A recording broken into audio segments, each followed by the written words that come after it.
Akkam jirtan kabajamtootaa fi daawwattoota caayaatoo oduu qabanneesii dhiyaannee jirra. Oduu waliin ana Faisal Jibriil. Qorannaa sa'a 24 gaggeeffame keessatti namoota 990 irratti vaayirasiin argamuu isaa Ministeerri Fayyaa Itoophiyaa fuula FB isaa irratti beeksisee jira.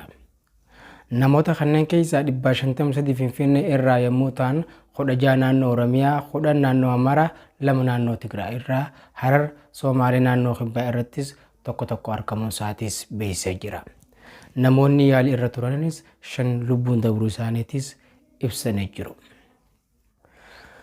Godina Baalee magaalaa Dinshoo keessatti dargaggeessi Saadiq Aji Ibroo poolisii humna addaa naannoo Oromiyaatiin ajjeefamee jiraachuu ibsanii jiru. Ibsa mootummaan naannoo Oromiyaa paartiileen mormitoota naannoo Oromiyaa keessa socho'an kanneen mootummaa Ijiptiin gargaaramanii jiru jechuun baasee irratti ABO'n balaaleffatee jira.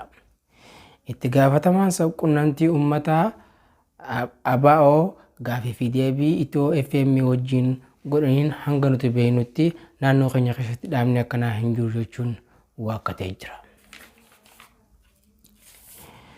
Itti gaafatamtuun mana marii Federeeshinii Itoophiyaa aangoo gadi lakkisuu isaaniitiin mootummaa Bilxiginnaa fi mootummaa naannoo Tigraay gidduutti walitti gaarreeffannaan guddaan uumamee jiraachuu ibsanii jiru. Qophiileen keenya har'aan tanaa qopheeffannee kana fakkaataa caayaatu wajjin ture.